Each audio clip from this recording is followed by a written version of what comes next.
सो BSc second year में inorganic chemistry की आप यूनिट क्या पढ़ रहे हैं? फर्स्ट यूनिट पढ़ रहे हैं, जिसमें आपकी बात कर रहे हैं हम chemistry of elements of first transition series. इसकी बात कर रहे हैं chemistry of elements of first transition series, मतलब हम रसायन विज्ञान की किसकी बात कर रहे हैं? हमारे संक्रमित जो तत्व है पहले कौन सी सीरीज की? प्रथम श्रेणी की बात कर रहे हैं हम। किसकी बात कर रहे हैं? प्रथम श्रेणी की हम बात कर रहे हैं।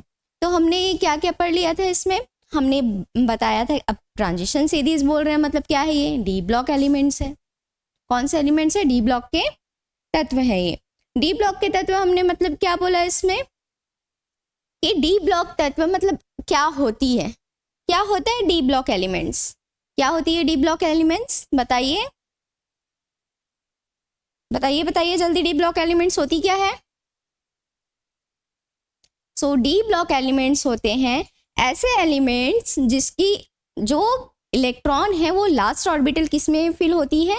लास्ट इलेक्ट्रॉन होती है वो किस में फिल होती है? डी में फिल होता है। तब हम उसे जाके क्या बोलते हैं?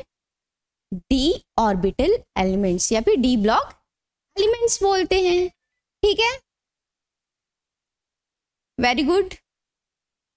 Good morning Prakash Jaiswal. ठीक है, हमने इसकी बात कर लिया था। देन हमने बोला था कि ट्रांजिशन सीरीज, अब ट्रांजिशन सीरीज बोल रहे हैं तो ट्रांजिशन एलिमेंट्स क्या होती है? हमने तो बोला डी ब्लॉक एलिमेंट्स कैसे होते हैं। एक आपके क्वेश्चन है आप सबके लिए कि डी ब्लॉक एलिमेंट्स, हमने क्या बोला कि जो डी ब्लॉक के एलिमेंट्स है वो कैसी है? डी ब्लॉक सारे के सारे तो डी ब्लॉक एलिमेंट्स है, बट सारे के सारे ट्रांजिशन सीरीज ट्रांजिशन एलिमेंट्स नहीं है। क्यों? रीजन बताओ, वाई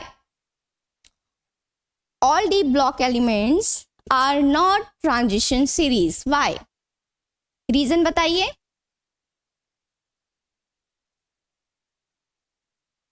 नहीं पता?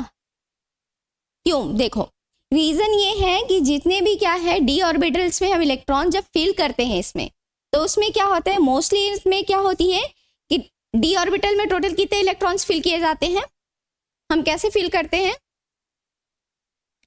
n-1 डी ना, तो डी में कितने इलेक्ट्रॉन करते हैं हम?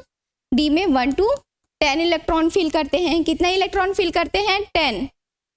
ठीक है, 10 ऑर्बिटल हम फिल करते हैं। तो क्या होता है इसमें मोस्टली में क्या होती है कि हमारी डी से 1 से लेकर 10 तक मतलब पार्शियली कितनी भी फिल हो सकती है, बट टोटल क्या होता है? D10 फिल नहीं होता है। मतलब इसके जो ऑर्बिटल्स है डी ऑर्बिटल्स वो फुली फिल्ड नहीं होता है। तब हम जाके उसको क्या बोलते हैं? ट्रांजिशन एलिमेंट्स बोलते हैं। बट इसी का मैं एक्सेप्शनल बता दूं, ग्रुप नंबर 12 के जो एलिमेंट्स है zinc, cadmium, mercury, zinc, cadmium, mercury, ये कैसे हैं? डी ब्लॉक एलिमेंट्स तो हैं, बट ये ट्रांजिशन एलिमेंट्स नहीं है। रीजन है इसका क्या है? रीजन क्या है इसका कि जो इसके एलिमेंट्स हमने बोला कि जो इसके इलेक्ट्रॉन है, ठीक है, वो कैसी होती है? जिंक की लास्ट इलेक्ट्रॉनिक कन्फिग्रेशन क्या होती है? वैलेंस शेल की, तो क्या होती है? 4s2 3d10। तो देखो डी वाली कैसी है? फुली फिल्ड है। ठीक है, जिसके रीजन से ये कैसी है? ट्रांजिशन एलिमेंट्स नहीं है। ट्रांजिशन एलिमेंट्स में बोला है हमारे डी ब्लॉक में कि जो भी एलिमेंट्स में कैसी होगी? इनकम्प्लीट होगी ऑर्बिटल, वो कैसी होगी? ट्रांजिशन एलिमेंट्स होंगे, बट इसमें तो नहीं है। तो ये कैसी है? इसीलिए इसे क्या बोलते हैं? Pseudo elements. क्या बोलते हैं इसको? स्यूडो एलिमेंट्स, मतलब फॉल्स एलिमेंट बोलते हैं इसको, इस सीरीज का, 3D सीरीज का। ठीक है, इतना समझ में आ गया। फिर हमने बात किया कि अब तो आप लोग तो जान गए कि ट्रांजिशन सीरीज क्या हो, मतलब ट्रांजिशन एलिमेंट्स किसको बोलते हैं, डी ब्लॉक एलिमेंट्स किसको बोलते हैं। आप ये भी जानते हो कि डी ब्लॉक को एस और पी ब्लॉक के सेंटर में क्या किया गया है? प्लेस किया गया है। ये सारी चीजें कैसी है? कॉमन है। फिर उसके बाद हमने बात किया था कि इसकी प्रॉपर्टीज, ठीक है, इसकी कैरेक्टरिस्टिक प्रॉपर्टीज, मतलब इसके गुण क्या क्या होते हैं।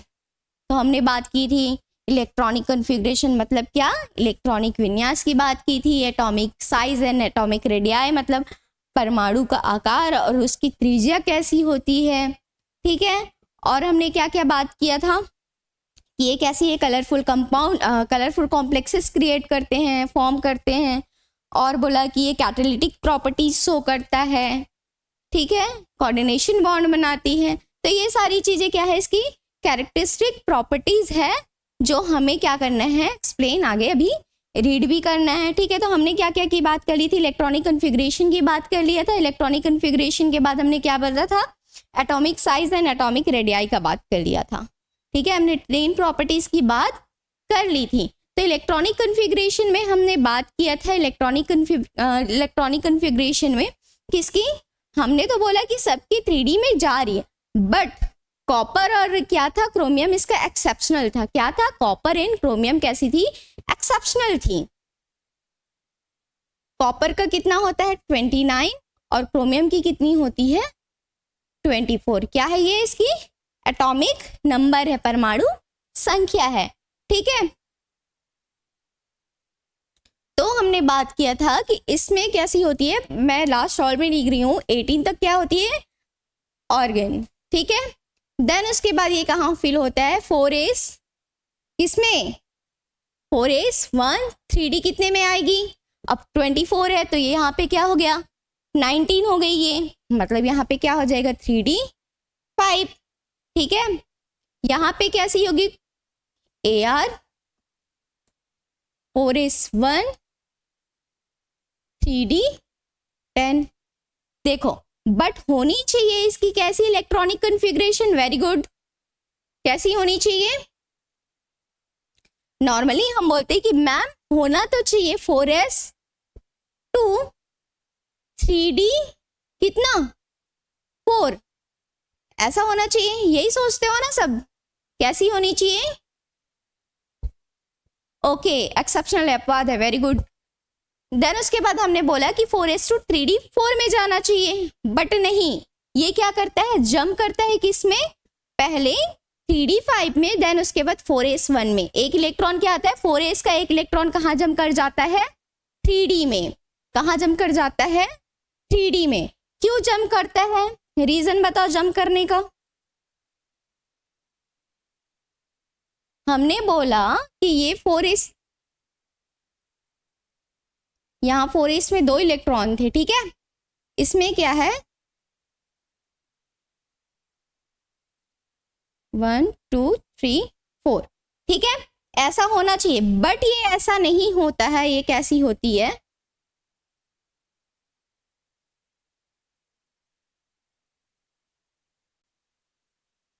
ठीक है, ये 4s है, ये 3D की है। चलो बताओ रीजन क्या है कि यहां से एक इलेक्ट्रॉन जंप करके 3D में चली जाती है, क्या है, सेम एनर्जी लेवल है, very good, same energy level तो है। तो क्या ये ऐसा जंप करके यहां चले जाएगा, सेम एनर्जी लेवल है तो हो जाएगा क्या, देखो रीजन तो आपने सही बताया कि मैम सेम एनर्जी लेवल है तो ये क्या कर सकता है, जंप कर सकता है, गुड। बट एक और रीजन है मेन, ये क्यों जंप करता है, सेम एनर्जी लेवल है सही है, बट ये क्या करता है, अब इसकी स्टेबिलिटी को देखता है। ठीक है, देखो क्या होता है, 4s जब बोलता है कि भाई मैं तो बड़ा खुश हूं अपनी स्टेबिलिटी को लेके, ठीक है, इस कंडीशन में क्या होती है, ये ज्यादा स्टेबल होता है। ठीक है, स्टेबल होता है, बट 3D कैसी होती है, अनस्टेबल। अब स्टेबल और अनस्टेबल का मतलब क्या है, क्या है रीजन, स्टेबल और अनस्टेबल का मतलब होता है यहाँ पे कि ये कैसा है, हमने बोला है पहले कि जब भी हाफ फील्ड और फुल फील्ड कोई ऑर्बिटल होगी तब उसकी वो कैसी होगी, स्टेबल होगी। कैसी होगी वो, स्टेबल होगी। हमने ये बात के लिए ये अपने गांठ बांध के रख लीजिए कि जब भी कोई ऑर्बिटल्स हाफ फील्ड रहते हैं या फिर फुली फील्ड रहते हैं तब वो कैसा होता है, स्टेबल होता है, स्थायित्व होता है। ठीक है, बट जब वो पार्शियली फील्ड होता है, मतलब जैसे ये ऐसा फील है, ठीक है, इसमें 2 इलेक्ट्रॉन है, इसमें p है। अब मैं p की बता देती, चलो d की ही बता देती हूँ।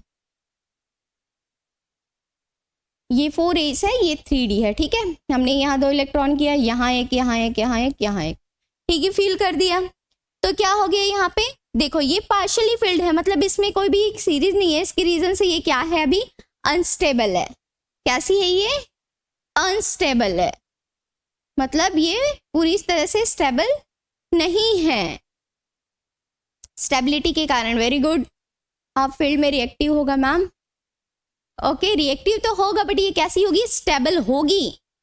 ये आपके बुक में भी दिया है कि जब भी कोई ऑर्बिटल हाफ फील्ड होगी या फिर फुली फील्ड होगी तो कैसी होती है, ये स्टेबल होती है। सो ये स्टेबिलिटी को लेने के लिए क्या करता है, अब 4s तो बोलता है मैं तो भाई बहुत स्टेबल हूँ, मुझे किसी चीज की जरूरत नहीं है, बट वो 3D को देखते ही उसके साथी है, कौन है ये, इसका फ्रेंड है 3D। तो क्या करता है, चल भाई शेयर कर लेता हूँ मैं तेरे से एक इलेक्ट्रॉन शेयर करके हम दोनों इक्वल हो जाएंगे। कैसे हो जाएंगे, इक्वल हो जाएंगे, वैसे भी हम दोनों की एनर्जी लेवल तो कैसी है, सेम है, ठीक है। तो क्या बोलते हैं कि एनर्जी लेवल सेम है तो मैं एक इलेक्ट्रॉन दे देता हूँ, चल दोनों स्टेबल हो जाते हैं, फिर खुशी खुशी पार्टी करेंगे। क्या करेंगे, खुशी खुशी पार्टी करेंगे। तो क्या करता है, यहाँ से एक इलेक्ट्रॉन क्या हो जाती है, जंप होके यहाँ चली जाती है, ठीक है, 3D में चली जाती है। इतना समझ में आ गया। तो रीजन क्या है, ये हमेशा आपके 1 और 2 मार्क्स के क्वेश्चन में आता है कि क्रोमियम और कॉपर अपवाद हैं, ठीक है। क्या है, क्रोमियम और कॉपर अपवाद है। जाना चाहिए इलेक्ट्रॉन 4s2 3d4 में, बट जाता है 3d1 और 4s1 और 3d5 में, ठीक है। ये क्वेश्चन आपका बनता है। चलो मैंने तो आपका बता दिया किसका, क्रोमियम का। आप लोग जल्दी कॉपर का बताइए, जल्दी कॉपर का इलेक्ट्रॉनिक कॉन्फ़िगरेशन निकाल के बताइए मुझे फटाक से।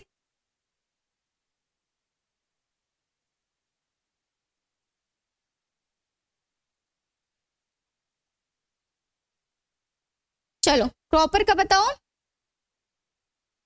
कॉपर की एटॉमिक नंबर 29, ठीक है।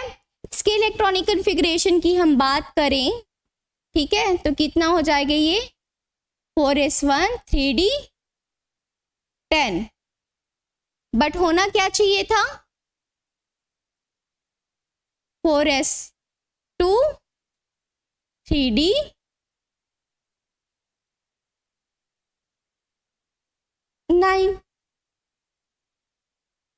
ये होना चाहिए था ना।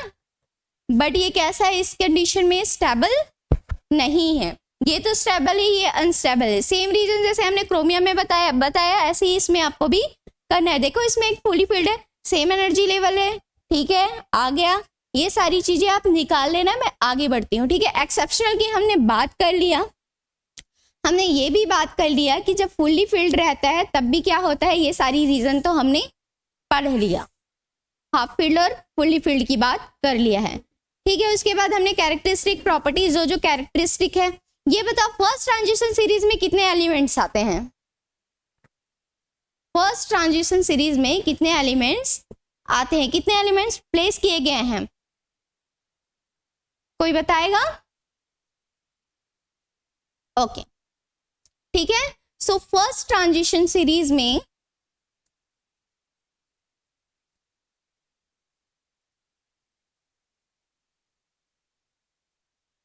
बोल सकते हैं प्रथम संक्रमित श्रेणी, यही बोलते हैं ना।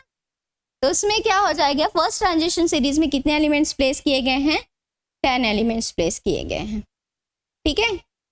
जिसमें आती है हमारी स्कैंडियम से लेके जिंक तक की बात करते हैं, स्कैंडियम 21 से जिंक 30 तक की हम बात करते हैं, ठीक है। Very good Aradhya Pandey, very good Prakash Jaiswal, very good, ठीक है। इतने की हम क्या करते हैं, 10 एलिमेंट्स प्लेस किए गए हैं, हमने ये बात की।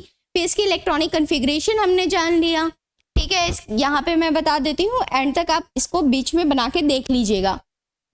4s2 3d1 होती है इसकी इलेक्ट्रॉनिक कॉन्फ़िगरेशन, और इसकी क्या होती है 4s2 3d10 होती है, ठीक है। अब आप बीच में जितने भी एलिमेंट्स हैं इसके अंदर, scandium, titanium, vanadium, chromium, manganese, iron, cobalt, निकल, कॉपर और जिंक, ठीक है। इन सब का आप क्या कर देंगे, इलेक्ट्रॉनिक कॉन्फ़िगरेशन बना के देखेंगे, बट इसमें एक्सेप्शनल है कॉपर और क्रोमियम, तो वो आपको देखना पड़ेगा। सेम एनर्जी लेवल तो क्या हो जाएगी, वो डी में जंप कर जाएगी एक इलेक्ट्रॉन। इतना आप देख लेंगे। देखने के बाद, अब ये करने के बाद आपको क्या करना है, फर्स्ट ट्रांजिशन सीरीज में अपने ये निकाल लिया, हमने कैरेक्टरिस्टिक की बात कर ली। तो अब इसमें इतना, तो हम सेकंड और थर्ड ट्रांजिशन सीरीज तो नेक्स्ट यूनिट है आपकी, उसमें बात करेंगे, बट हम पहले ही इसी की बात कर लेते हैं, नहीं तो मैं अभी आपको बताने वाली थी second and third transition series. ठीक है, इसके बाद हमने बोला कि properties of D block elements. अब डी ब्लॉक एलिमेंट्स की प्रॉपर्टीज जो है वो किस पे डिपेंड करती है? Depend upon the atomic size and electronic configuration. किस पे डिपेंड करता है? उसके एटॉमिक एटम की साइज पे डिपेंड करता है और किस पे? Electronic configuration. ठीक है, इलेक्ट्रॉनिक विन्यास और परमाणु का जो आकार है उस पे डिपेंड करता है इसकी प्रॉपर्टीज। ठीक है, प्रॉपर्टीज की हमने बोला कि इस पे डिपेंड करती है। फिर हमने इलेक्ट्रॉनिक कॉन्फ़िगरेशन बताया। ठीक है, इलेक्ट्रॉनिक कॉन्फ़िगरेशन में आप क्या लिखते हो? जैसे हम कंपेयर करें एस ब्लॉक और पी ब्लॉक की। ठीक है, एस ब्लॉक और पी ब्लॉक में तो मैं यहाँ पे लिखती हूँ एस ब्लॉक की बात करते हैं हम। ठीक है, एस ब्लॉक की जनरल इलेक्ट्रॉनिक कॉन्फ़िगरेशन क्या होती है?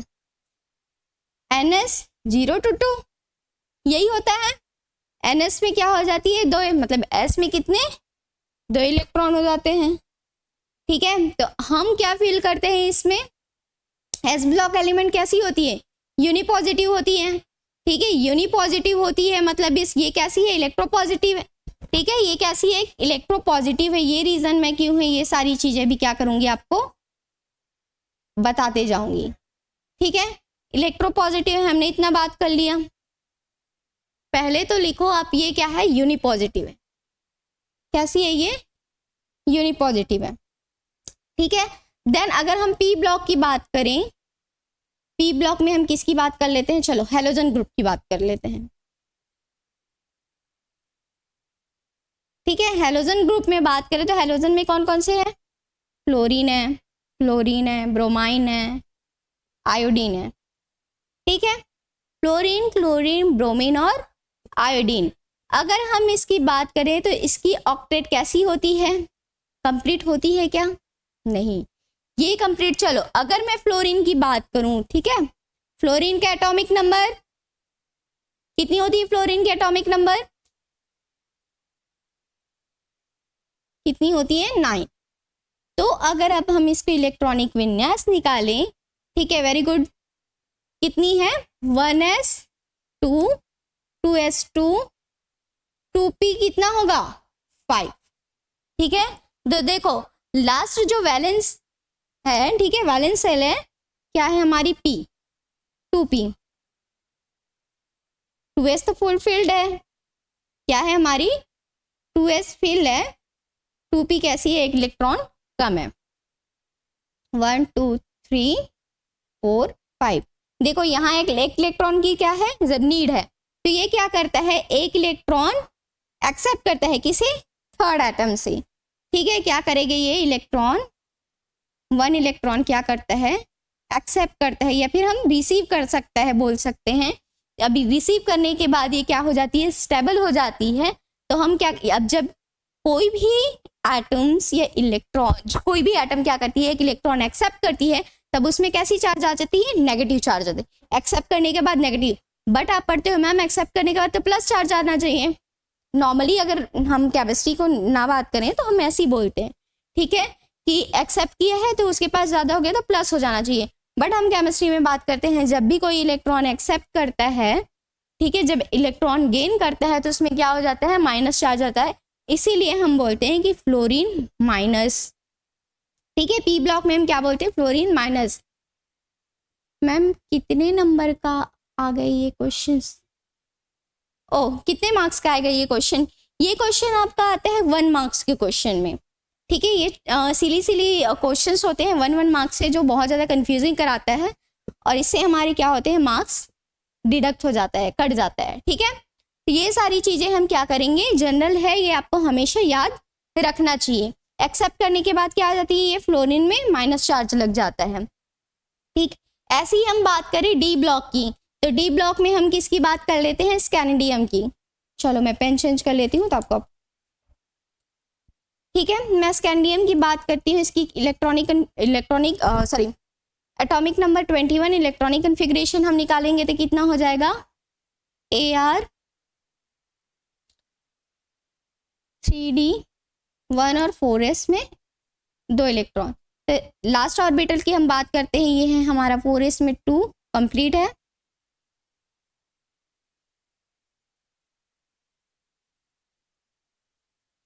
इसमें 1 है, तो ये क्या करेगा, अब ये क्या करते जाएगा, इलेक्ट्रॉन रिसीव करते जाएगा। अब अपने को इसको क्या करना है, सॉल्व। तो ये क्या करेगा, रिसीव करेगा क्या, नहीं, ये अपनी स्टेबिलिटी के लिए क्या करेगा, एक इलेक्ट्रॉन दूसरे एटम को क्या करेगा, डोनेट करेगा। क्या करेगा, ये डोनेट करेगा। ये जो इलेक्ट्रॉन है, ठीक है, ये जो इलेक्ट्रॉन है इसको क्या करेगा, ये डोनेट करेगा। किसके लिए, स्टेबल होने के लिए, ठीक है, डोनेट करेगा। और क्या, दूसरे से स्टेबल तो होगी, बट डोनेट करेगा किस लिए, दूसरे के साथ क्या करने के लिए, बॉन्ड बनाने के लिए। क्या करने के लिए, बॉन्ड बनाने के लिए। और ऐसे दो एटम के बीच में जो बॉन्डिंग होती है, शेयरिंग होती है, उसे हम क्या बोलते हैं, कोऑर्डिनेशन बॉन्ड बोलते हैं, ठीक है। तो ये बॉन्ड डोनेट करेगा, इतना इलेक्ट्रॉन डोनेट कर रहा है, मतलब इसमें कैसी हो जाएगी, प्लस चार्ज। तो हम क्या बोलते हैं, स्कैंडियम कितनी होती है, 2+ की बात कर लेते हैं, 3+ की भी बात कर लेते हैं। इसकी ऑक्सीडेशन स्टेट में मैं बताऊंगी। जब 2 इलेक्ट्रॉन क्या करेगा, देगा, तब स्कैंडियम 2+ हो जाएगी, 3 देगा तो 3+ हो जाएगी। ये सारी चीजें हम बात अभी करेंगे। तो कंपेयर समझ में आ गया, क्यों होती है वो इलेक्ट्रोनेगेटिव और क्यों होती है पी ब्लॉक, क्यों होती है इलेक्ट्रोनेगेटिव और डी ब्लॉक क्यों होती है इलेक्ट्रोपॉजिटिव। समझ में आ गया यहाँ रीजन। तो क्या करती है, पी ब्लॉक क्या करता है, एक इलेक्ट्रॉन अपने क्या करता है, वो गेन करता है, जिसके रीजन से उसमें क्या होती है, नेगेटिव चार्ज, ऋणात्मक आयन लग जाता है। और इसमें क्या हो जाता है, एक इलेक्ट्रॉन वो डोनेट करता है और क्या हो जाता है, उसमें प्लस चार्ज आ जाता है। इतने की हमने बात कर लिया, ठीक है। इसके बाद हम क्या बात करेंगे, अभी इतना तो हमने बोल लिया। कैसी होती है 3D सीरीज में, अकॉर्डिंग टू पीरियड क्या होती है, ये सिमिलर होती है, बट ग्रुप वाइज कैसी होती है, इसकी प्रॉपर्टीज चेंज होती है, ठीक है। तो हम इसकी प्रॉपर्टीज में क्या बोले कि ये कैसी होती है, पीरियड वाइज इसकी जो प्रॉपर्टीज है 3D में फर्स्ट ट्रांजिशन सीरीज की कैसी होती है, सेम होती है इसकी प्रॉपर्टीज, मतलब सिमिलर होती है, ठीक है। बट हमने क्या बोला कि जब हम ग्रुप वाइज जाते हैं तो क्या हो जाती है, इसकी प्रॉपर्टीज चेंज हो जाती है, ठीक है। तो हम बात कर ली किसकी, atomic size of element, atomic size of first transition series की। चलो फर्स्ट ट्रांजिशन सीरीज में कौन कौन से एलिमेंट्स है, फटाक से बताओ।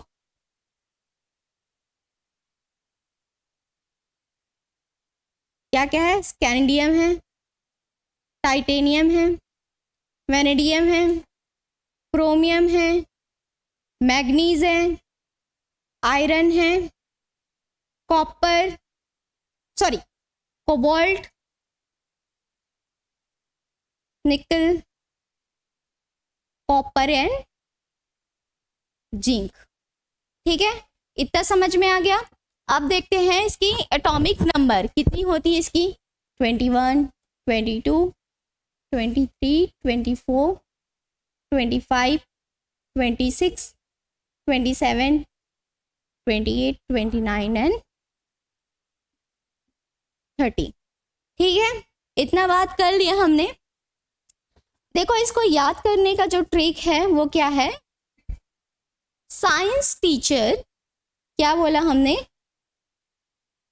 साइंस टीचर विनीता कृपलानी मांगे फरारी, कोई नहीं क्यों जाने, ठीक है। ट्रिक है क्या है इसकी याद करने की, साइंस टीचर विनीता कृपलानी मांगे फरारी, कोई नहीं क्यों जाने। समझ में आ गया इसको, अब कैसे याद करना है समझ में आ गया।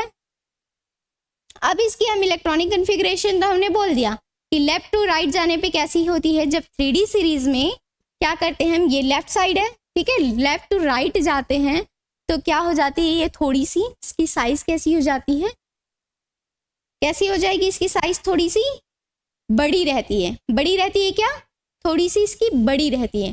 फिर अगर हम यहाँ से यहाँ की बात करते हैं तो ये कैसी रहती है, क्वाइट थोड़ी, कैसी यहाँ पे कैसी रहती है, कांस्टेंट हो जाती है, थोड़ी होती है क्या। देन उसके बाद क्या हो जाता है, इधर फिर से वो क्या हो जाती है, छोटी इसकी, पर इतनी ज़्यादा इसमें क्या होती है, डिफरेंसेस नहीं होते हैं, ठीक है, इसमें ज़्यादा डिफरेंसेस नहीं होते हैं। ओके टफ क्वेश्चन बताएंगे, बट कुछ बच्चे ऐसे आए हैं बच्चा जो क्या है कि अभी नए ऐड हुए हैं, तो मुझे वो फिर से वापस बताना पड़ रहा है। आपके लिए मैं अभी बताऊंगी, आपके लिए मे भी अपने 2 क्लास मेरी अटेंड कर चुकी है, थर्ड क्लास में आए हो तो मैं आपको बताऊंगी टफ क्वेश्चंस क्या है अभी।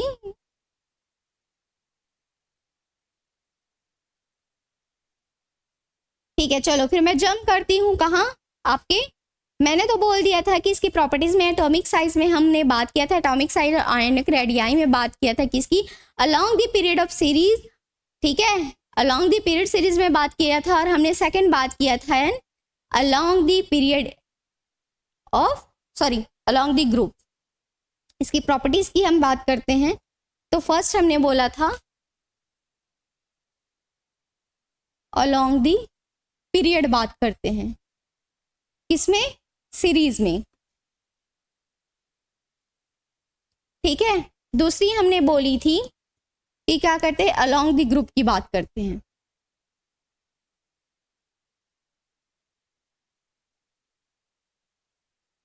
किसकी बात करते हैं हम, अलोंग द ग्रुप की बात करते हैं। ठीक है, किसकी बात कर रहे हैं हम, जब हम इसकी किसकी प्रॉपर्टी पढ़ रहे हैं, एटॉमिक साइज और एटॉमिक रेडियाई की बात करते हैं तब। ठीक है, एटॉमिक रेडियाई और एटॉमिक साइज में हम पहले दो फैक्टर की बात कर रहे हैं, along the period in series की हम बात करते हैं पहली प्रॉपर्टीज में, सेकंड प्रॉपर्टीज में हम बात करते हैं अलोंग द ग्रुप में बात करते हैं। ठीक है, अलोंग द ग्रुप में हम क्या बात, अब क्या करते हैं, हमने अलोंग द पीरियड की बात किया। अलोंग द पीरियड में हम क्या करते हैं कि जनरली हम जानते हैं कि लेफ्ट टू राइट जाने पे क्या हो जाती है, डिक्रीज हो जाती है। साइज कैसी हो जाती है, लेफ्ट टू राइट जाने पे कैसी हो जाएगी। हाँ जी सर, मैंने वो देख लिया। हाँ जी, हाँ हाँ जी,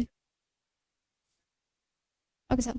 सो क्या होती है कि इसमें क्या होता है, हमने बात कर लिया कि लेफ्ट टू राइट जाने में कैसी होती है, एटॉमिक साइज डिक्रीज होती है। क्या होती है, एटॉमिक साइज डिक्रीज होती है। ये सब आपने और ये सब आप जानते हो। ठीक है, और अप टू डाउन जाने पे क्या होती है, अप टू डाउन मतलब हम क्या बात कर रहे हैं, ग्रुप की बात कर रहे हैं।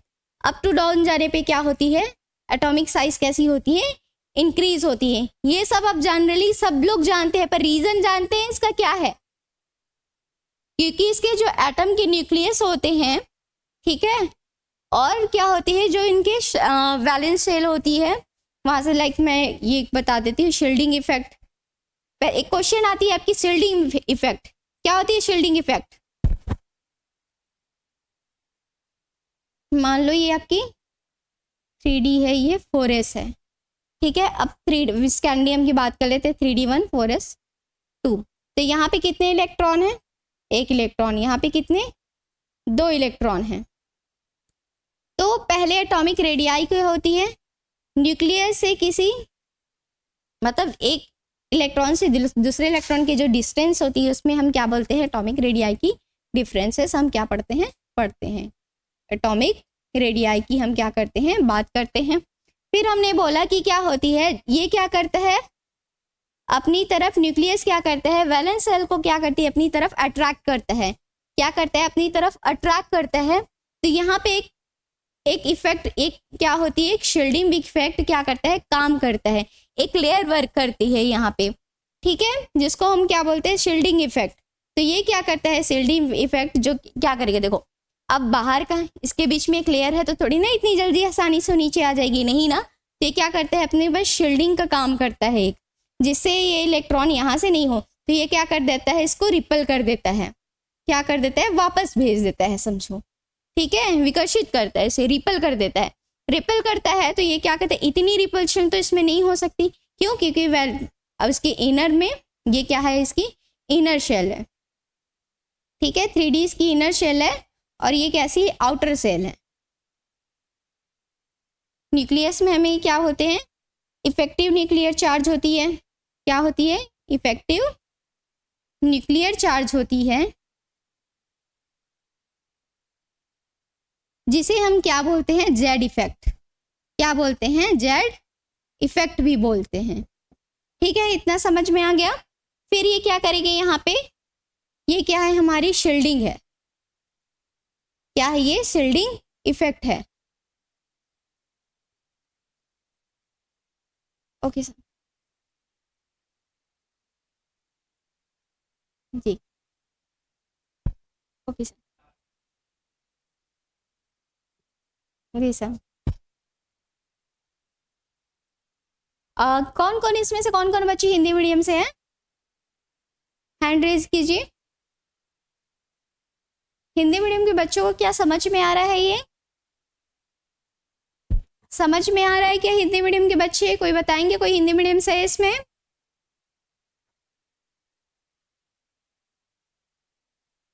ठीक है, इनर शेल और आउटर शेल की हमने बात कर लिया। तब इनर शेल में क्या होती है? जब इलेक्ट्रॉन कैसी होंगी? ज्यादा होगा। इनर शेल में क्या होगी? जब इलेक्ट्रॉन ज्यादा होगा तब शील्डिंग इफेक्ट क्या करेगी? ज्यादा वर्क करेगा। शील्डिंग इफेक्ट क्या करेगा? ज्यादा वर्क करेगा। और अगर यहाँ पे हमने बात किया कि इसकी कैसी है, जो इफेक्टिव न्यूक्लियर चार्ज, मतलब आउटर शेल में ज्यादा इलेक्ट्रॉन है, ये क्या करेगा? इसको अट्रैक्ट करेगा, ये इसको रोक नहीं पाएगा। रिपेल तो करेगा बट कम करेगा, और ये इसको रोक नहीं पाएगा। तो यहाँ पे क्या हो जाएगी? हमारी जो ENC है, ठीक है, effective nuclear charge Z effect है, वो क्या हो जाएगा? ज्यादा हो जाएगा। किससे? शील्डिंग इफेक्ट से। ठीक है, शील्डिंग इफेक्ट कैसी हो जाएगी? इसकी डिक्रीज हो जाएगी। तो एटॉमिक साइज कैसा हो जाएगा? इसका इंक्रीज हो जाएगी। ठीक है, एटॉमिक साइज कैसी हो जाएगी? इंक्रीज हो जाएगी। शील्डिंग इफेक्ट वर्क नहीं किया। अगर ये क्या कर रहा है? न्यूक्लियस अपनी तरफ इसको क्या कर रहा है? खींच रहा है। ठीक है, तो खींच कर, ओके, ठीक है, तो क्या होगा? ये जब इलेक्ट्रॉन, जब हम भी क्या करते हैं, कोई चीजें प्रेस करते हैं, ठीक है, तो क्या हो जाती है? जब इस कोई से अट्रैक्ट करते हैं तो क्या होती है? पास पास आते जाता है, जिसके रीजन से क्या हो जाएगी? इसकी साइज कम होगी। ठीक है, क्या होगी? साइज कैसी होगी? कम होगी। इंक्रीज नहीं होगी। कैसी होगी? इसकी डिक्रीज होगी। साइज कैसी होगी? साइज डिक्रीज होगी। ठीक है, समझ में आया? चलो, ये तो हमने बात कर ली है। स्क्रीनशॉट लेना है तो ले लीजिए।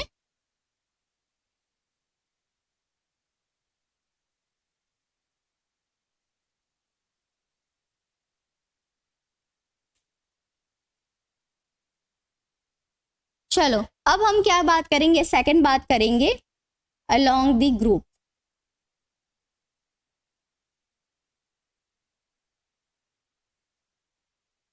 ठीक है, अलोंग द ग्रुप बात करेंगे।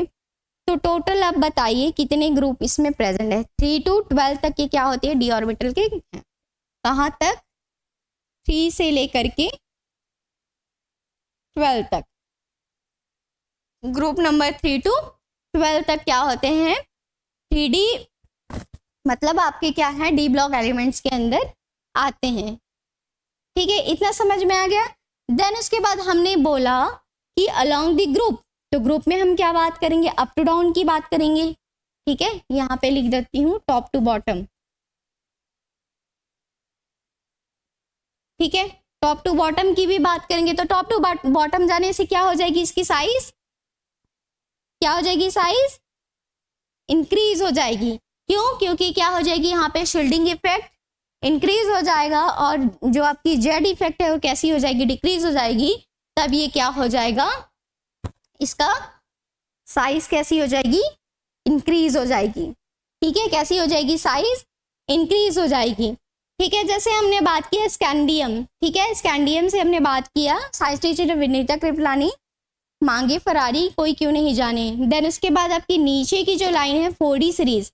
ठीक है, 4D सीरीज में अगर आपको याद रखने का ट्रिक है, यारी जरा नोबिया मोटो, यारी जरा नोबिया मोटो, रुकावट राह में पड़े तो आगे कूद जाना। ठीक है, यारी से येट्रियम, ठीक है, ऐसे आप जिरकोनियम ऐसे करके आप याद कर लीजिएगा। फिर आती है आपकी 5D सीरीज। 5D सीरीज को आपके याद करने का तरीका है, ला हफ्ता, क्या है? ला हफ्ता वरना रे, उधर इधर पिटाई और होगी। कैसी होगी? पिटाई और होगी। तो हम जानते हैं तो क्या होती है, जब हम इतनी तो हमने बात कर ली है, तो यहाँ पे क्या होता है? एटॉमिक साइज कैसी होती है? इंक्रीज होती है। ठीक है, हमने क्या बोला? एटॉमिक साइज इंक्रीज होती है, बट हम कहाँ आते हैं? लैंथेनाइट की बात करते हैं। लैंथेनाइट का कितना है? 57 है। फिर उसके बाद आती है हाफनियम। हाफनियम कितनी होती है इसकी? 72। ठीक है, हमने इतना बात कर लिया। तो ये क्या होता है जब यहाँ, ठीक है, इसकी बात करते हैं हम। ये है आपकी स्कैंडियम आती है, यूट्रियम आती है। ठीक है, ये क्या है? फर्स्ट है, मतलब 4th पीरियड है ये है 5th पीरियड है, और ये 6th पीरियड है, मतलब 3D 4D और 5D। ठीक है, 5D में हम इसमें बात करते हैं। तो लैंथेनाइट यहाँ से तो यहाँ तक कैसी होती है? ये साइज कैसी होगी? इंक्रीज। बट यहाँ कैसी हो जाएगी? ये कांस्टेंट हो जाती है। कैसी हो जाती है? कांस्टेंट। रीजन बताओ। हमने बोला कि 3D से 4D आने पे एटॉमिक साइज कैसी होती है? इंक्रीज होती है। बट 4D से 5D आने पे क्या हो जाता है? ये क्या हो जाता है? ये कांस्टेंट। क्यों हो जाता है कांस्टेंट? रीजन बताओ क्यों होता है? लैंथेनाइट संकुचन के कारण, ड्यू टू लैंथेनाइट कॉन्ट्रैक्शन। क्यों? यहाँ पे क्या वर्क करता है? Lanthanide contraction.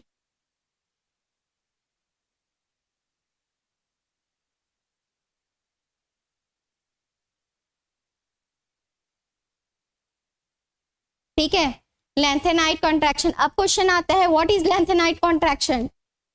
क्या है लैंथेनाइट संकुचन? कोई बताएगा? लैंथेनाइट संकुचन क्या है? कोई बताएगा?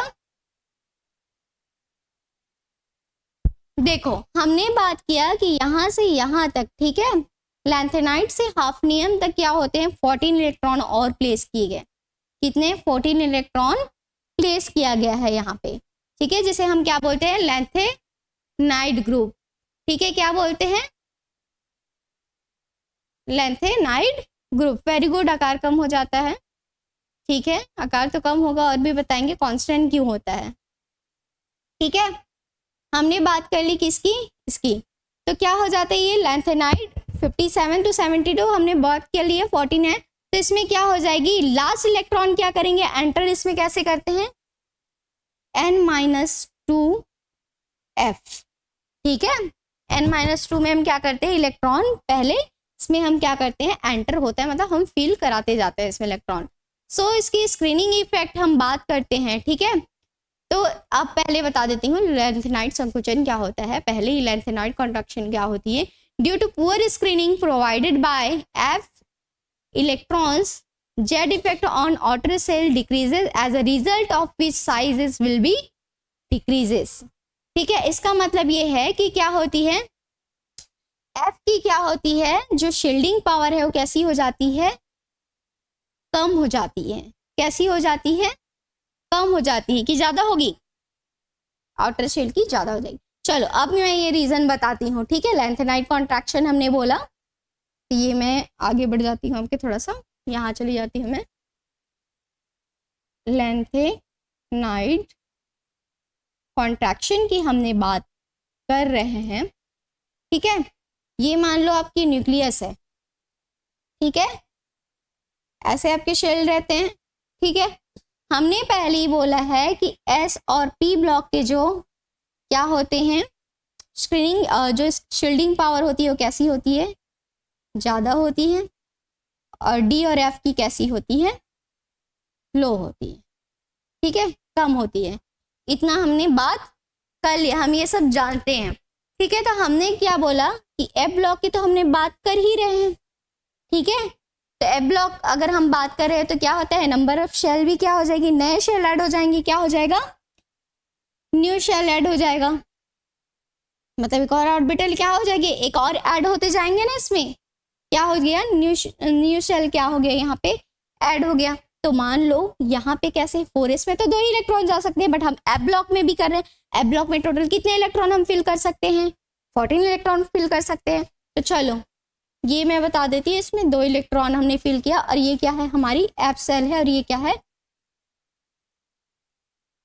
ये 4f है, और ये क्या हो जाएगी? 6s की 7। ठीक है, यहाँ पे हम मान लो 5 इलेक्ट्रॉन के, F5 की बात कर लेते हैं, ठीक है। तो देखो हमने क्या बोला, जेड इफेक्ट, ये आउटर सेल है, ठीक है। बाहर की जो कक्षक है वो कैसी हो जाएगी, इसमें इलेक्ट्रॉन कम हो गए, ठीक है। तो ये अपने तरफ क्या करेगा, न्यूक्लियस अट्रैक्ट करेगा क्या। चलो हमने बोला इसमें तो इलेक्ट्रॉन हमने बनाया कि नए शेल ऐड हुए, तो इसमें क्या हो गया, न्यूक्लियस के प्रोटॉन की भी क्या होगी, प्रोटॉन भी तो क्या होगी, इंक्रीज होगी, ठीक है। प्रोटॉन इंक्रीज होगी, हमने बोला प्रोटॉन इंक्रीज होगी, ठीक है। इसमें जो हमारी क्या है, इनर शेल है, इनर शेल कैसी हो गई, ज्यादा हो गई, मतलब शील्डिंग इफेक्ट कैसा हो गया, शील्डिंग इफेक्ट कैसी होगी हमारी, ज्यादा हो गई है। इसकी कैसी हो गई है, कम हो गई है। तो ये क्या करेगा, इसमें प्रोटॉन भी इंक्रीज हो जाएगा, तो दोनों की साइज कैसी हो जाएगी, दोनों प्लस माइनस क्या हो जाएगा, इक्वल आ जाएगा। दोनों डिक्रीज भी हो रही है, इंक्रीज भी हो रही है, दोनों हो रहा है ना। तो ये क्या हो जाएगा, डिक्रीज और इंक्रीज दोनों हो रहा है। किसके रीजन से, हमने बात किया है ये, इसकी क्या पुअर शील्डिंग इफेक्ट होती है, कैसी होती है, पुअर मतलब अच्छी, इसकी शील्डिंग इफेक्ट काम नहीं करता है, बहुत ही क्या रहता है, कमजोर रहता है, जिसके रीजन से क्या होता है, लैंथेनाइट कॉन्ट्रैक्शन होती है, ठीक है।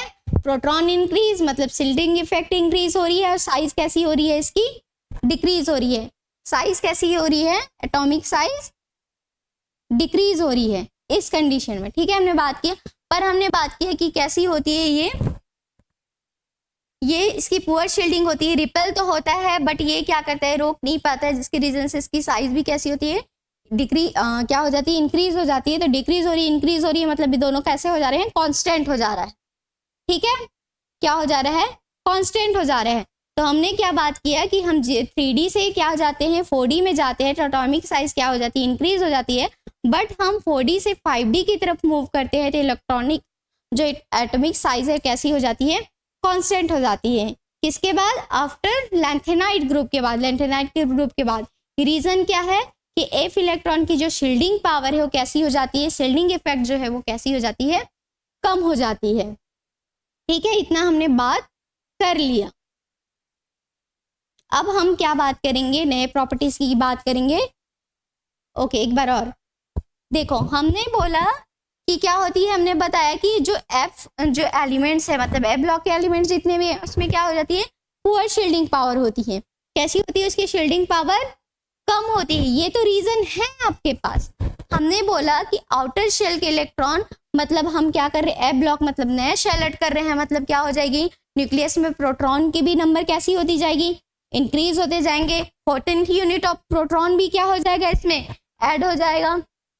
तो ऐड हो गया तो ये दोनों कैसे हो जाए, कांस्टेंट, मतलब ये भी क्या करेगा, अपनी तरफ इसको अट्रैक्ट कर पाएगा, अट्रैक्ट करेगा ये, ठीक है। ये अट्रैक्ट करेगा तो इसकी शील्डिंग पावर कैसी हो जाएगी, कम हो जाएगी, जिसके रीजन से इसकी साइज कैसी हो जाएगी, साइज इंक्रीज हो जाएगी पहले, ठीक है।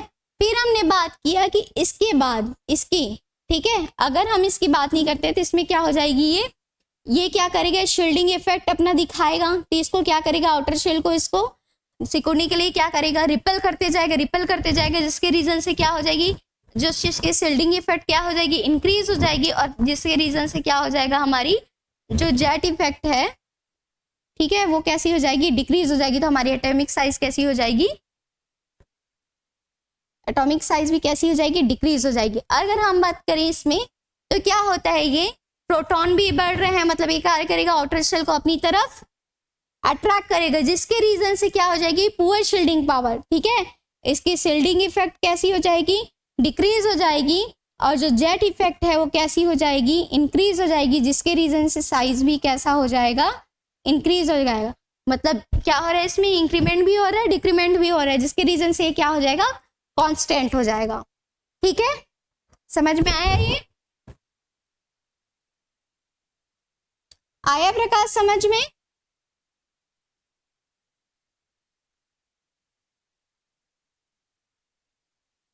प्रकाश जायसवाल समझ में आया क्या,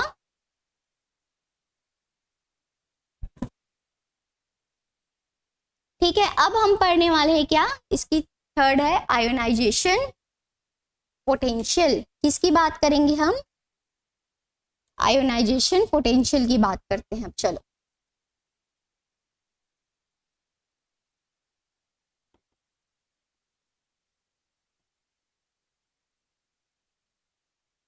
ठीक है, ये इसकी और प्रॉपर्टीज है। कैसी है? एक और प्रॉपर्टीज है किसकी? 3D मतलब ट्रांजिशन सीरीज की एक और प्रॉपर्टी है क्या? जी मैम, एक बार और। ओके, देखो हमने क्या बोला, हमने न्यूक्लियस की बात की, नए शेल ऐड हुए, मतलब क्या होगा, न्यूक्लियस में प्रोटॉन की भी नंबर कैसी हो जाएगी? इंक्रीज होगी, नंबर इंक्रीज होगी। हमने बात किया कि ये कैसी करती है, इसकी शील्डिंग इफेक्ट यहाँ पे वर्क करेगी क्या? अब रिपेल तो करेगा पर इतना वर्क नहीं कर पाएगा, तो इस कंडीशन में ये क्या हो जाएगा, आउटर सेल से ये क्या हो जाएगा, न्यूक्लियस अपनी तरफ अट्रैक्ट करेगा। ठीक है, तो इसकी शील्डिंग पावर जो कैसी हो जाएगी, कम हो जाएगी। तो मैंने देखा है, देखो शील्डिंग पावर कैसी होगी, डिक्रीज दिखाया। अरे ये क्या करेगा अपने साइड, तो इसमें अगर प्रोटॉन भी तो ऐड हो गया तो इसकी जेड इफेक्ट कैसी हो जाएगी, डिक्रीज हो जाएगी। इस कंडीशन में साइज कैसी हो जाएगी, इंक्रीज हो जाएगी। फिर हमने बात किया कि क्या है इसमें नंबर ऑफ जो आपके क्या है, एफ शेल है। ठीक है, जो एफ सेल के जो इलेक्ट्रॉन में इसमें ज्यादा हो गया इनर सेल में, तो हमने कंडीशन बताया था कि जब इनर सेल में इलेक्ट्रॉन ज्यादा होगा और आउटर सेल में कम होगा तो क्या होगा, शील्डिंग इफेक्ट ज्यादा होगी, वो ज्यादा रिपेल कर पाएगा। तो क्या हो जाएगी, देखो मैंने शील्डिंग इफेक्ट कैसी दिखाई, डिक्रीजेस दिखाया।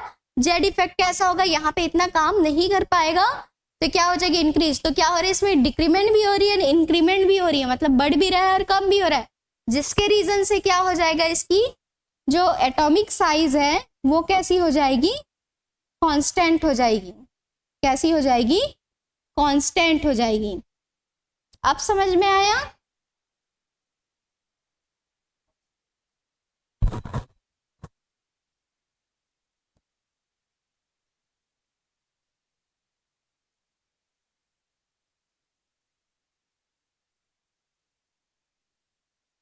ठीक है, फिर हम क्या बोलते हैं, आयोनाइजेशन पोटेंशियल में जाते हैं। तो आयोनाइजेशन पोटेंशियल किसको बोलते हैं, किसी भी शेल आउटर सेल से इलेक्ट्रॉन क्या करना, निकालने में। ठीक है, किसी भी आउटर सेल से या फिर किसी भी सेल से इलेक्ट्रॉन क्या करना, निकालने में हमें जितनी एनर्जी की रिक्वायरमेंट होती है, जितनी ऊर्जा हमें लगती है, उसे हम क्या बोलते हैं, आयोनाइजेशन पोटेंशियल बोलते हैं।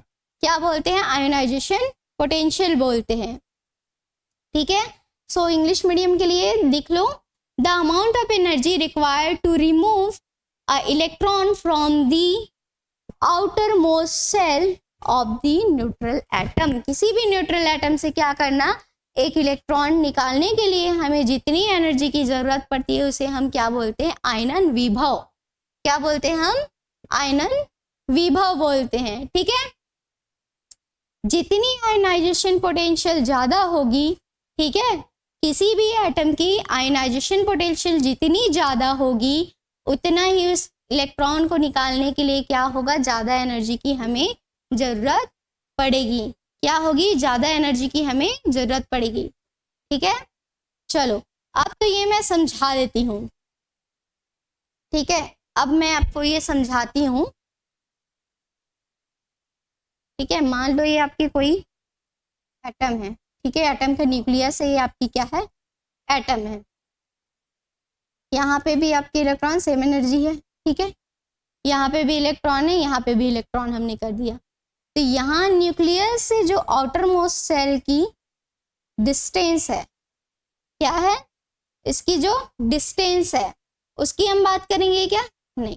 तो ये क्या करेगा, ये यहाँ से जो इलेक्ट्रॉन जितना दूर जा सके, मतलब क्या करेगा, वो इन्फिनाइट डिस्टेंस क्या करेगी, कवर करेगी।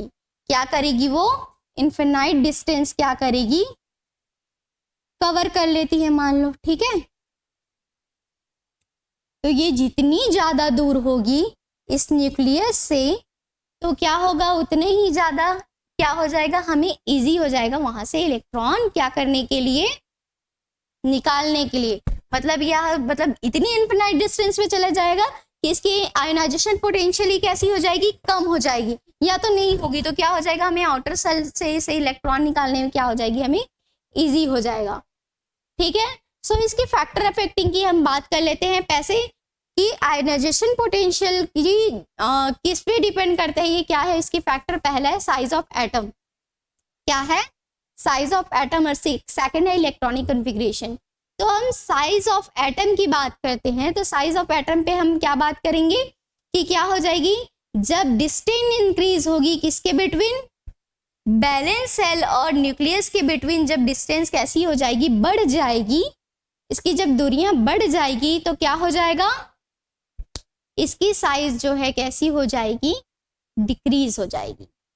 साइज कैसी हो जाएगी, साइज डिक्रीज होगा क्या, पोटेंशियल एनर्जी कैसी हो जाए, पोटेंशियल जो आपका क्या है आयनाइजेशन पोटेंशियल वो कैसी हो जाएगी, डिक्रीज हो जाएगी। ठीक है, हमने क्या बोला कि जब ये न्यूक्लियस है, न्यूक्लियस और ये क्या है हमारी वैलेंस सेल, क्या है ये हमारी वैलेंस सेल है, और ये क्या है हमारी न्यूक्लियाई, आप न्यूक्लियस भी बोल सकते हैं न्यूक्लियाई भी बोल सकते हैं। ठीक है, तो इनके बीच में जो डिस्टेंस है, हमने क्या बोला, अगर इसकी डिस्टेंस बढ़ती जा रही है, मान लो इधर इतना दूर चला जा रहा है, ठीक है, ऐसे ऐसे करके क्या हो गया, इसमें दूर चला जाएगा, दूर चले जाने पे क्या हो जाएगी, इसमें जो इन दोनों के बीच में जो डिस्टेंस है वो कैसी हो जाएगी, बढ़ती जाएगी, बढ़ते जाने के कारण इसकी आयनाइजेशन पोटेंशियल कैसी हो जाएगी, कम हो जाएगी, जिससे इलेक्ट्रॉन हम आउटर मोस्ट सेल से इलेक्ट्रॉन इजीली से हम निकाल पाएंगे। ठीक है, इतना हमने बात कर लिया। तो फोर्स देखो, हमने बोला डिस्टेंस कैसी हो गई, ज्यादा हो गई, तो फोर्स ऑफ अट्रैक्शन भी कैसा हो जाएगा, कम होगा। फोर्स ऑफ अट्रैक्शन कैसी होगी, कम होगी। देखो न्यूक्लियस, अगर ये क्या है हमारी न्यूक्लियस है, न्यूक्लियस क्या करेगा, इसको इसमें इससे ज्यादा फोर्स ऑफ अट्रैक्शन होगा क्या, नहीं, किससे होगा, इनर से ज्यादा अट्रैक्शन होगी। फिर उसके बाद हम बात करेंगे आउटर की, तो आउटर में इसकी अट्रैक्शन कैसे, अब दूर दूर दूर दूर जाओगे तो क्या हम इतने पास हो जाएंगे क्या उनके, नहीं, अट्रैक्शन होगा क्या, जैसे आप मैग्नेट रखते हो, ठीक है, एक मैग्नेट, आपने मैग्नेट रखा और एक कोई भी आयरन कंटेनिंग सब्सटेंस रखा, ठीक है, जिसमें आयरन प्रेजेंट हो, तो वो क्या करेगा, वो क्या करेगा, जब इतना दूर है तो क्या करेगा उसको, वो क्या कर पाएगा, उसको अट्रैक्ट कर पाएगा क्या इतनी जल्दी, नहीं, वो उसमें अट्रैक्शन कैसी होगी, कम होगी। अगर मैं इतने पास में रखी हूँ, ये एक मैग्नेट है और ठीक है, ये एक आयरन है या फिर आयरन से रिलेटेड कोई से भी मेटल है, ठीक है, तो ये क्या क्या कर पाएगा, इसको इजीली से क्या करेगा, अट्रैक्ट कर लेगा। तो इसीलिए हमने बात करी है कि न्यूक्लियस और आउटर मोस्ट शेल की डिस्टेंस जब ज्यादा हो जाती है तब फोर्स ऑफ अट्रैक्शन भी कैसा हो जाता है, कम हो जाता है, जिससे क्या हो जाती है उसकी जिससे क्या हो जाती है इसकी पोटेंशियल आयनाइजेशन डिक्रीज होगी और ये क्या हो जाएगा, इजिली से वहां से हम इलेक्ट्रॉन निकाल पाएंगे। ठीक है, तो इसीलिए हम बोलते हैं कि ionisation potential is inversely proportional to size of atom. क्या बोलते हैं, IP inversely proportional to atom of size of atom.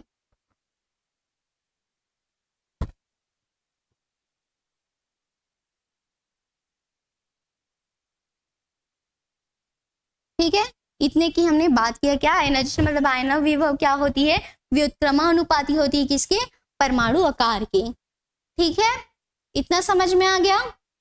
फिर हम बात करेंगे इसके सेकंड फैक्टर की, इसकी क्या बात करेंगे हम, इसके सेकंड फैक्टर की बात करते हैं। सेकंड फैक्टर क्या है इसकी, इलेक्ट्रॉनिक कॉन्फ़िगरेशन। क्या है, पहला लिख देती हूँ फैक्टर में मैं यहाँ पे, एटॉमिक साइज।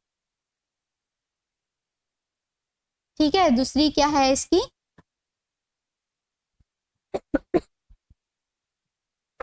Electronic configuration.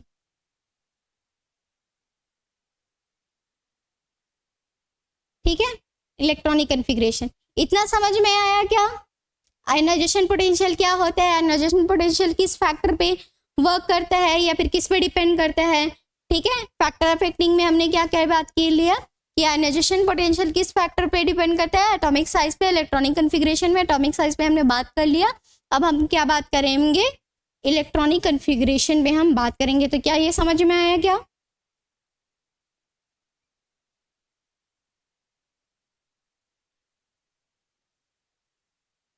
कैसी होगी कि हमारी जो हमारी कोई स्टेबल क्या है, जैसे हमने कोई किसी एटम से हमने एक इलेक्ट्रॉन क्या कर लिया, डोनेट कर दिया। ठीक है, इलेक्ट्रॉन हमने रिमूव कर दिया। इलेक्ट्रॉन रिमूव होने के बाद भी अगर वो स्टेबल इलेक्ट्रॉनिक कन्फिग्रेशन होता है, ठीक है, स्टेबल इलेक्ट्रॉनिक कन्फिग्रेशन होती है, तो उसकी आयनाइजेशन पोटेंशियल कैसी हो जाएगी? डिक्रीज हो जाएगी। क्या हो जाएगी? डिक्रीज हो जाएगी, पहला चीज, ठीक है। दूसरा चीज क्या है? जब वो इलेक्ट्रॉन रिमूव करता है, ठीक है, जब क्या करेगा, कोई एटम इलेक्ट्रॉन रिमूव करने के बाद कैसी हो जाती है? स्टेबल हो जाता है, तब उसकी आईपी कैसी, सॉरी, तब उसकी क्या हो जाएगी? इलेक्ट्रॉनिक जो कन्फिग्रेशन, मतलब आईपी जो है वो कैसी हो जाएगी? इसकी इलेक्ट्रॉनिक कन्फिग्रेशन कैसी हो जाएगी? डिक्रीज हो जाएगी, ठीक है। तो क्या हो जाएगा? इलेक्ट्रॉनिक कन्फिग्रेशन कैसी हो गई? स्टेबल हो गई। क्या है? स्टेबल इलेक्ट्रॉनिक कन्फिग्रेशन है, तो इसकी आईपी कैसी हो जाएगी? इंक्रीज हो जाएगी। कैसी हो जाएगी? आईपी इंक्रीज हो जाएगी, ठीक है। ये दो चीज आप क्या करेंगे? याद रखेंगे। अगर आप कंपेयरिंग स्टडी, अब क्या करोगे? आप कंपेयर करोगे, कंपेरिजन बिटवीन, जैसे आपने एस ग्रुप की बात करते हैं, ऐसे 3D की बात करते हैं, ठीक है। तो जैसे हमने कंपेरिजन किया,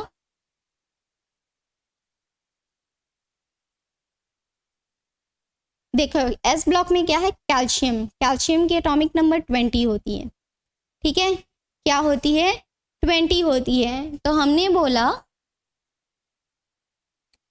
इलेक्ट्रॉनिक कन्फिग्रेशन ले लेते हैं 4s2, और यहीं पे मैं आपके लिख लेती हूँ, स्कैंडियम की होती है 21। ये एस ब्लॉक एलिमेंट है। क्या है ये? एस ब्लॉक एलिमेंट है, और ये डी ब्लॉक एलिमेंट है, ठीक है। क्या है ये? डी ब्लॉक के एलिमेंट है। इसकी इलेक्ट्रॉनिक कन्फिग्रेशन है AR 4s2 3d1। तो क्या होगा? देखो इसमें से 2 इलेक्ट्रॉन क्या हो जाएगा? निकल जाएगा, तो ये क्या हो जाएगा? स्टेबल हो जाएगा। कैसा हो जाएगा? हमने बात किया कि ये 2 हम इलेक्ट्रॉन क्या कर देंगे? रिमूव करेंगे। क्या करेंगे? तो हम क्या करेंगे? पहले 4s से हम 2 इलेक्ट्रॉन, अगर एक इलेक्ट्रॉन भी इलेक्ट करें तो फिर इसके दूसरी भी, तो अगर हम इसको इलेक्ट्रॉन रिमूव कर दिए तो देखो आर्गन कैसे है? एक इनर्ट गैस है, और ये क्या, इसकी ऑक्टेट कंप्लीट होती है, मतलब ये कैसी होती है? पूरी तरह से स्टेबल होता है। तो 2 इलेक्ट्रॉन अगर हम कैल्शियम से निकाल लें तो क्या हो जाएगा? ये स्टेबल हो जाएगा। कैसा हो जाएगा? ये स्टेबल हो जाएगा, ठीक है। फिर हमने बात किया, तो स्टेबल हो जाएगा तो इसकी क्या हो जाएगी? ये इंक्रीज होगा कि डिक्रीज होगा? क्या होगा बताओ? और इसमें अगर हमें एक इलेक्ट्रॉन, यहाँ से 2 इलेक्ट्रॉन मिल जाएंगे, फिर भी क्या हो जाएगी? ये 3D में एक इलेक्ट्रॉन बचा रहेगा। क्या रहेगा? इसमें बचा रहेगा, और ये अपनी ऑक्टेट कंप्लीट करने के लिए तब तक वो क्या करेगा? इलेक्ट्रॉन डोनेट करते रहेगा, करते रहेगा, ठीक है। सो दैट्स वाई क्या होती है? आईपी की वैल्यू क्या हो जाती है इस ब्लॉक में? कैसी हो जाएगी? डिक्रीज होगी कि इंक्रीज होगी? ये स्टेबल हो रहा है, इसकी आईपी क्या हो जाएगी? आईपी वैल्यू कैसी हो जाएगी? लोअर हो जाएगी। किससे? 3D ब्लॉक से। इसकी कैसी हो जाएगी? मतलब स्टेबल हो गया, आईपी वैल्यू क्या हो जाएगी? डिक्रीज हो जाएगी। इसमें क्या हो गया? एक इलेक्ट्रॉन अभी भी बचा है, तो स्टेबल नहीं है। कैसी है ये? अनस्टेबल है, तो इसकी आईपी वैल्यू क्या हो जाएगी? डिक्रीज हो जाएगी। इसलिए बोलते हैं कि इसकी आईपी वैल्यू कैसी होती है, मतलब कैल्शियम की आईपी वैल्यू क्या होती है? 3D से, मतलब स्कैंडियम से कैसी होती है? कम होती है। इतना आप जान लो। फैक्टर ऑफ एक्टिंग की हमने बात कर लिया। फिर हम क्या करेंगे? इसी में हम बात करते हैं वैलेंस की। तो क्या होती है? अब जान लो कि जब वैल्यू ऑफ आईपी, जब हम क्या करते हैं? लेफ्ट टू राइट जाते हैं, ठीक है। क्या जाते हैं हम? लेफ्ट टू राइट जाते हैं, तो इसकी आईपी कैसी होती है? जब हम क्या कर रहे हैं? हम पीरियोडिक टेबल की बात कर रहे हैं, तो हम लेफ्ट टू राइट जाते हैं, तो आईपी कैसी हो जाती है? डिक्रीज हो जाती है। कैसी हो जाती है? आईपी डिक्रीज हो जाती है, ठीक है। चलो इसका एग्जांपल मैं बता देती हूँ। एक स्क्रीनशॉट ले लीजिए आप लोग।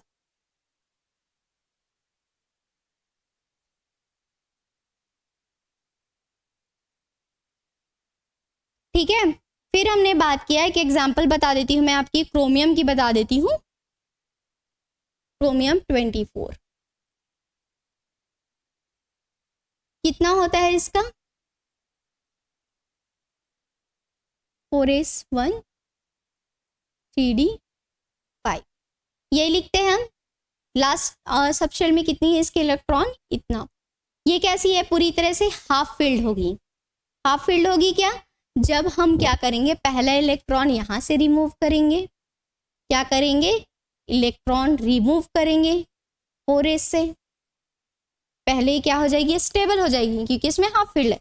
देन हम दूसरा इलेक्ट्रॉन कहाँ से निकालेंगे, 3d से इलेक्ट्रॉन क्या करेंगे, इलेक्ट्रॉन रिमूव करेंगे।